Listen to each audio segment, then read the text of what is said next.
नमस्कार, स्वागत है आपका विक्रम टॉक्स में।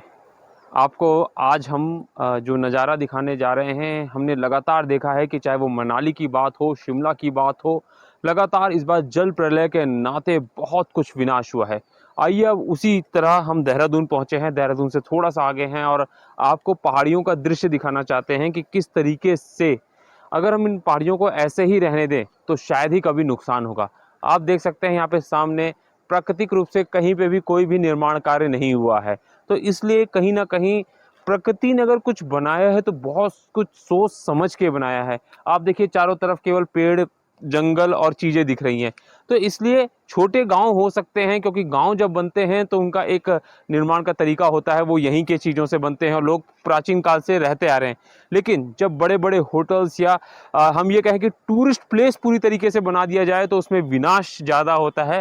क्योंकि आप देखिए जिस तरीके से अब ये पेड़-पौधे ये जितने भी आप कहीं पे भी पहाड़ जो है आपको सफ़ेद बहुत कम दिख रहा होगा।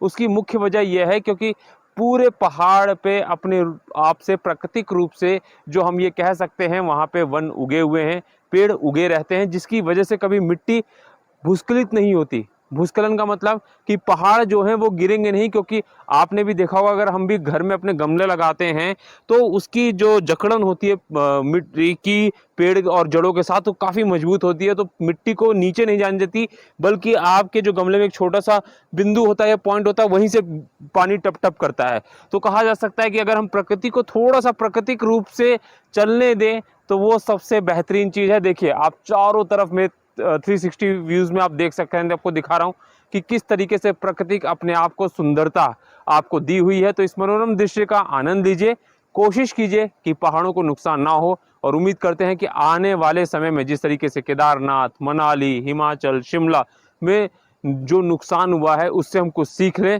और कहीं न कहीं हम अपनी गंदगी को और जिस तरीके की नई बसावट है उनका बहुत सोच समझ के इस्तेमाल करें।